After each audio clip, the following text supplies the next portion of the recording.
Hey everybody, what's going on? My name is Lord Davy, and welcome back to Rewriting Star Wars Episode 3. When we last left off, what happened was the Freedom Fighters, they were rebuilding themselves up again, but this time with a new leader, a man called Count Dooku and his father, Emperor Palpatine. They were building up their forces, and during all the mix-up, coincidentally enough, rowdy teen Zam Weasel, she tried to do a little prank on Amidala, who, told Obi-Wan and Anakin to execute her immediately. In the process, though, when they finally caught up to the little girl, a bounty hunter, Jango Fett, accidentally killed the girl, and his target was Obi-Wan. He gets out of there because he just felt so guilty for the murder. So Obi-Wan chases him and leads to getting to the planet of Kamino, where he blackmails the Kaminoans to get a whole army to them, because he said, "Oh, well, I noticed the Kaminoans are an endangered species, so if you guys don't give me your army that you made for yourselves, I'm going to kill every last one of you." So obviously they reluctantly agree. So the Queen has a clone army on her side, and Jango unfortunately died during the battle because Obi-Wan was going after him on a planet Geonosis, where coincidentally there was the founding place of the new droid army. So Obi-Wan gets there, and Padme and Anakin go to help him, but they were captured. They weren't killed, but they were captured. They don't execute prisoners. So a big battle ensues. The Guild of Assassins show up, and the clone army, and pretty much everything goes to hell. But Dooku does manage to escape, and only to find out his father, who you find out is the real ringleader of it all, has a plan to really stick it to Dictator Amidala. So here we are now, a few years later.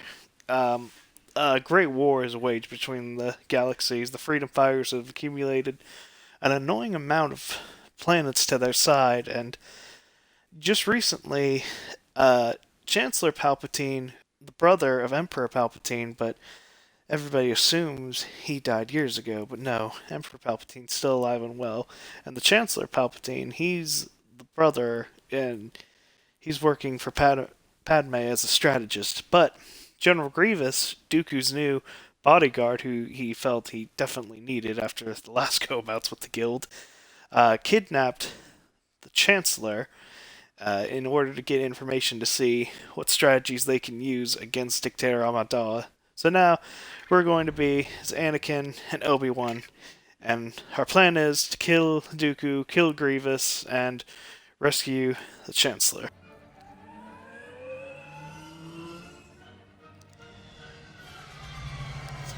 So, as you can see, a few years have passed. Obi-Wan has gotten wiser in years, and Anakin, still tries to hold on to that childlike sense of wonder, even though he was taken from his father and made into a slave for Padme's sole enjoyment. So we're over the capital right now, trying to get the Chancellor, which is, in this universe, the evil brother. There's Emperor Palpatine and Chancellor Palpatine. Chancellor is the one that's for Dictator Amidala, and Emperor Palpatine, well, he's not Emperor yet, but he's the one that's Dooku's father. Okay, so here we are on Dooku shit. There's Obi-Wan, all tuckered out. R2 just kind of went ahead, did his own thing. So, there's Grievous right there, Dooku's bodyguard. He's just like, "Oh my god, two of the most powerful guild masters are here. I really gotta warn Dooku about this." And here comes R2, he was just hiding away. He's just like, "Oh god, I wasn't programmed for this. I was programmed to serve refreshments on a homeless shelter cargo transportation vehicle." But we don't really care. He's ours. But more specifically, the Queen. The Queen has all the hearsay. So, there we have Chancellor all safe and sound. Like I said, the Freedom Fighters, they don't execute civilians. But we do.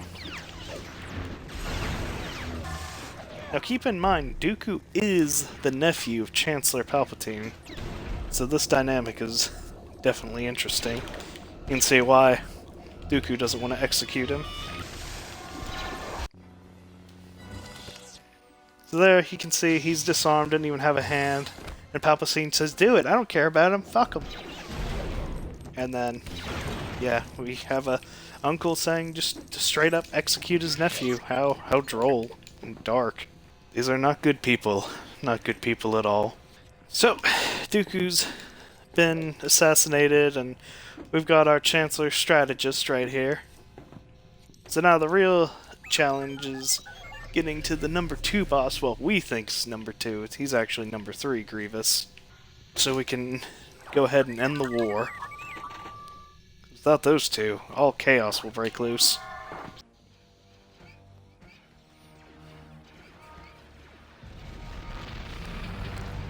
So Grievous is one not to be trifled with as well. He is an absolute military genius, telling his droids to go ahead and battle while he can keep them distracted. See, what they don't know is Grievous right now has the shit set on autopilot to crash into the planet's airfield. Nobody will die, but it will give him time to retreat and make a plan. At least he hopes. Here's the last little bit of reinforcements. But it doesn't matter.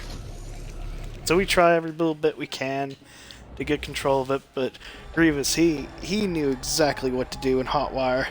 There's the coward Palpatine just hiding behind. But, see, look, ship crashes, everything's nice and organized, and nobody dies, all part of Grievous's plan. Very merciful, man. And there's Mace, pissed as ever. He's like, alright, come on guys, we got a war to win. We put a tracker on Grievous's ship, know exactly where it is. Obi-Wan, you're up. So Obi-Wan finds the signal, leads him exactly to where it points out. There's Commander Cody, my basic bitch.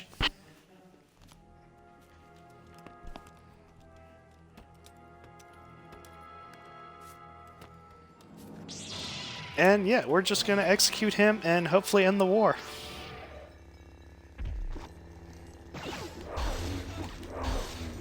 Grievous is absolutely terrifying, able to have 4 arms at once and wield 4 lightsabers. But, unfortunately for him, he's going up against the leader of the Guild of Assassins. And, well, the battle's pretty much over, I'm afraid. Look at him try to run away, try and beg for his life. He's just like, you know, you don't have to do this. You know, you can just, like, look at what the Queen's doing and see how much injustice she's putting out. I'm just like, I don't care. I really don't care. So we're just gonna kill him. He wants to surrender. We're not having any of that.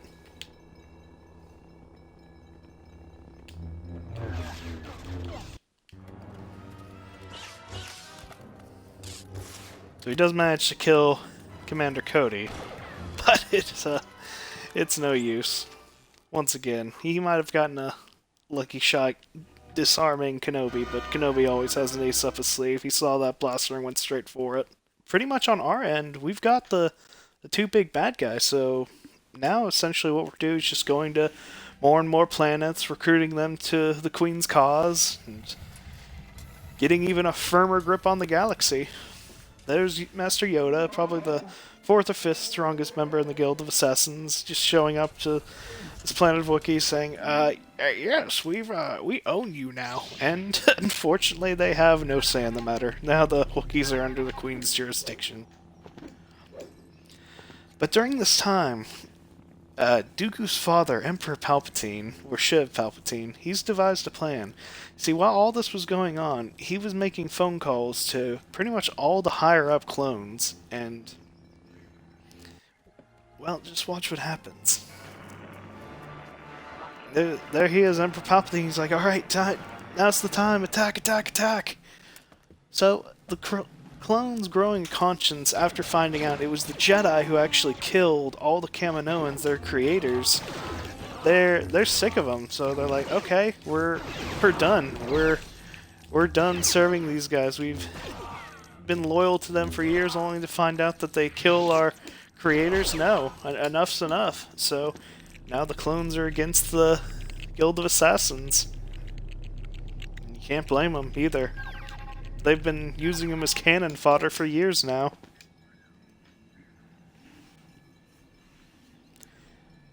There's some Wookiee captives we're going to take. Essentially, at this point, the clones have been instructed anybody who's allied with the Jedi is an enemy of the Freedom Fighters.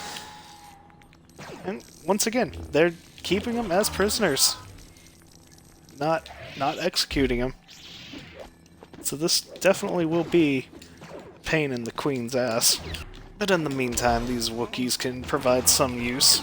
Yoda's basically like, hey, I saved you, so yeah, you're with me. And the Wookiee's just like, okay, whatever you say. I have no say in the matter. Alright, come on, you little fur fucks. So now you'll see a very interesting dynamic.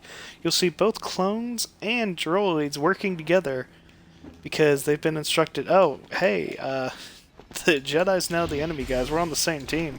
So they're going into the Force to also get some Wookiees as well, because they are allied with the Jedi and therefore an enemy. Let them work together, just going about their business, not shooting at each other, not a care in the world. They'll shoot at us because we're the enemy, but not each other. It's a beautiful sight. After about 4 or 5 years at each other's throats, come on, you walking carpet. Yoda's just like, alright, I need to get the fuck out of here. I'm in a losing battle. So I open up a little escape pod, which clearly has room enough for 2 people. But Yoda doesn't care. He's part of the Guild of Assassins. They only care about themselves and the Queen, so he just pieces the fuck out of there. On his way to the Guild's temple, so hopefully they can all regroup and figure out a way to deal with this treason. So here Obi-Wan is, after his glorious battle with Grievous, trying to look around for Jedi. He sees Yoda, he's like, oh, thank Christ, I thought I was the only one. He's like, no, I'm here too. Holy shit, this is rough. He's like, oh, look, some more Jedi. But they're actually just clones. It's not a trick, though. They're actually just kind of cold. So now we're in the Jedi Temple trying to figure out what's what. Clones absolutely all over the place. Seems as though every single one do not care for Queen's ruling, which is completely understandable. I wouldn't imagine a single one would be loyal to her. Murderous bitch. So as it stands right now, the only guild members remaining are just Yoda and Obi-Wan. No word on Mace, no word on Anakin, no word on anybody. So unfortunately they put up quite a large amount of security in the way. But all their forces are dead now, so now it's just a minor inconvenience for us. So now we're on our way to the security room to see if any of the guild survived by chance. But I'm afraid Emperor Palpatine has one final surprise for us. So let's see what all the fuss is about.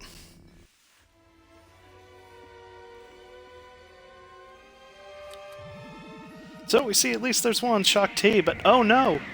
What? Anakin is... he's joined up with Emperor Palpatine? Yeah, that's right.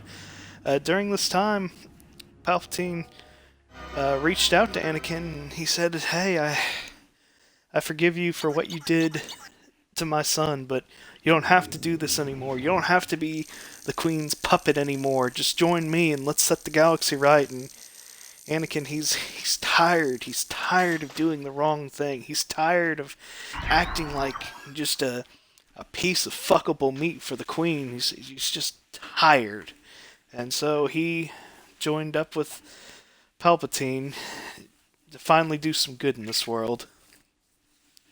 So now Anakin's last mission is to go out and assassinate his former lover, dictator Padme Amidala, to her home fortress of Mustafar. But alas, it looks like Padme's pregnant and Anakin didn't know about it until just now, so he can't even do it. He can't bring himself to do it. And just when he couldn't get more emotional, it was a trap set by the Queen. The Queen told him to assassinate Anakin immediately. So they're fighting, but fortunately, another part of the Queen's plan, which Obi-Wan was unaware of, is to blow up the base they're in. So Anakin and Obi-Wan have to put their differences aside for the moment to try and get out of here. What they say, the enemy of my enemy is my friend. So here we have some structural integrity, but we'll fix this up real quick. There we go. I'll buy some time. So I'm just like, Anakin, I definitely want to kill you, but I want to fucking live. So I'll give the Queenful an earful about this later, but right now, fucking help. And Anakin, he agrees to help his former master. Maybe a little push. It's like, hey, that's for fucking the surprise attack earlier, dick. They think they're safe at the moment, so they kind of continue on their battle. Obi-Wan tries to stab him in the ass, but Anakin jumped out of the way real quick. That fucking cold right there. And getting a lightsaber in your asshole. No thank you. But, no time for that. They gotta put a pause on it. They're like, okay, uncle. Gotta work together. Anakin's like, okay, that's fucking... You get a kill shot on me, and I immediately have to play friends. And everyone's like, yeah. So right now we're just trying to get the fuck off this planet. This queen, she's trying to kill all her enemies at all costs, even at the risk of losing her best soldier, Obi-Wan Kenobi. But it's an easy draw between these two. There's really no telling who's the more powerful of the soldier. But there's love everywhere, so there's not really any time for a dick measuring competition. So yeah, about to escape, but I'm like, oh yeah, I gotta kill this guy first. Which is just something Obi-Wan doesn't really want to do, because he's known Anakin since he was a boy, but unfortunately will not hesitate under the Queen's ruling. So he chops his legs off, leaves him to die. Anakin pleads, oh, just push me into the fucking lava. I'm in so much pain, it's unbearable. And Obi-Wan's just like, bye! So here we are, the Queen's giving birth to Anakin and her baby. And she's doing pretty good, but then she finds out it's twins, and well, there she goes taking a little nap, don't worry. Unfortunately, the Queen is not dead, but she will return. And the Queen just puts those kids up for adoption. She doesn't want to be a mom. She doesn't like responsibility. She just like taking over a galaxy. So Palpatine, he was very eager to see Anakin still alive. He knows Anakin wants to do good in this world. So he brings him back, rebuilds his legs, gives him new organs, makes him more powerful. Anakin's, of course, absolutely pissed that he wasn't able to defeat Obi-Wan, but Palpatine does assure him there will be another day. So yes, we'll actually end it on a high note this time. The good guys are actually in favor now, finally. The freedom fighters, they're getting their fighting chance back. Now they have a clone army at their disposal. Anakin, the second strongest warrior in the Guild of Assassins, is on the freedom fighter side. Everything's coming together. So silly. But anyway, that's going to do it for me today. Thank you guys so much for watching. I really appreciate support. Feel free to like, share, subscribe, all that good stuff. And yeah, that's going to do it. Bye. Die.